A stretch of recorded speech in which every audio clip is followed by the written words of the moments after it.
Hey folks, hello and welcome to this YouTube channel. In this video, I'm gonna teach you how to fix Windows cannot install required files error 0x8007025D in Windows or a computer.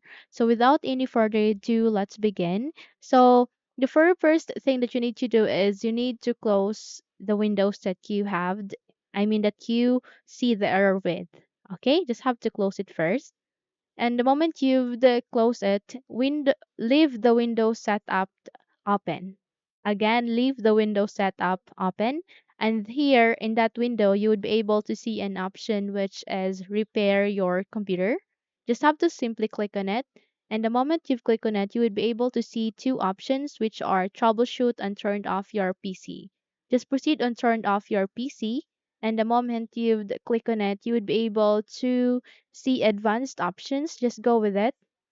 And there you need to go to the second option, which is called command prompt.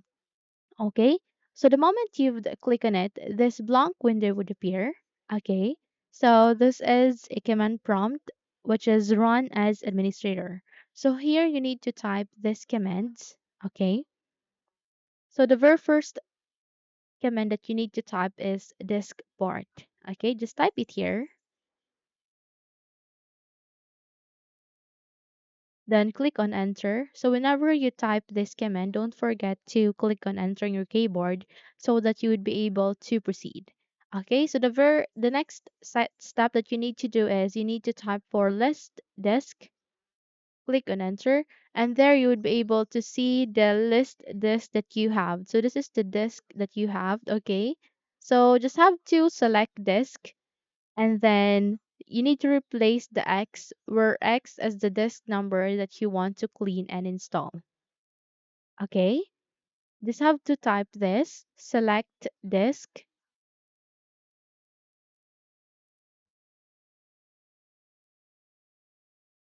0. Since the disk number is 0, then click on enter. Okay? And now the disk 0 is now the selected disk. You need to proceed on typing clean. Okay? Then once you're done typing, click on enter. Then proceed on typing convert space MBR. Then click on enter. And once you have done converting, just have to type exit and then type exit again so that you would be able to close such window. Okay? So once you have closed the window, try again. Okay? Try to proceed your process again and check if your problem has been fixed. Okay? So continue in installing your Windows. If you think this video helps, then don't forget to subscribe, hit the like button, as well as the bell icon to be updated for more tutorials like this. Thank you for watching this video and take care, everyone.